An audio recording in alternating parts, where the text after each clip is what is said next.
दोस्तों हरे कृष्णा भाई अंजू तैल चैनल में आपका स्वागत है। मैं आज आपको कार्तिक महत्तम अध्याय 20वां सुनाने जा रही हूँ। बोलो भगवान विष्णु की जय। कल हमने 19वां अध्याय सुना।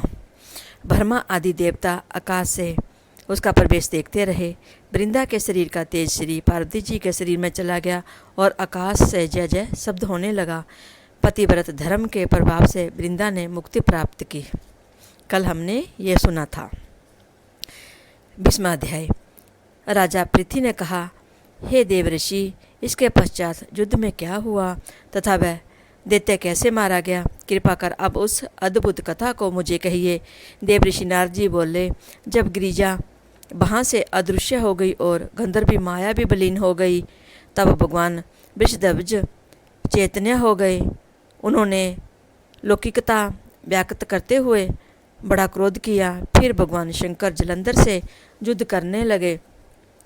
जलंधर शंकर के बाणों को काटने लगा, परंतु जब काट ना सका तो उसने माया की पार्वती बनाकर अपने रथ पर बांध ली, जो शुंभ निशुंभ द्वारा विद्यमान थी और विलाप कर रही थी।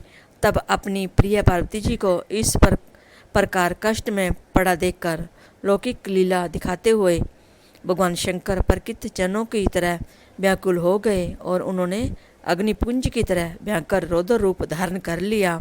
अब उनके रौद्र रूप को देखकर कोई भी दैत्य उसके सामने खड़ा होने में समर्थ ना हो सका और सब भागने छिपने लगे।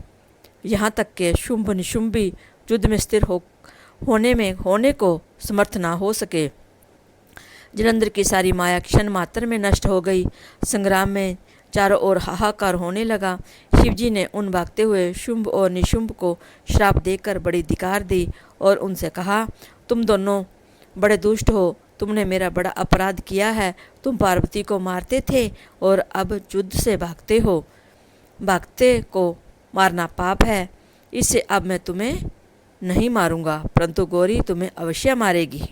शिवजी के ऐसा कहने पर समुद्र पुत्र जलंधर क्रोध में अग्नि के समान प्रज्वलित हो उठा। उसने शिवजी पर घोर बाण वर्षा कर पृथ्वी पर अंधकार कर दिया। तब उस दैत्य की ऐसी चेष्टा देखकर भगवान शंकर बड़े ही क्रोधित हुए तथा उन्होंने अपने चरणगुप्त से बनाए हुए सुदर्शन चक्कर को चलाकर उसका सिर काट दिया। एक प्रचंड शब्द के साथ उसका सिर पृथ्वी पर गिर पड़ा और महान हाहाकार होने लगा।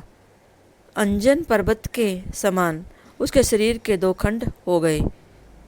उसके रुधिर से संग्राम भूमि व्याप्त हो गई। सारी पृथ्वी बिलबल हो गई।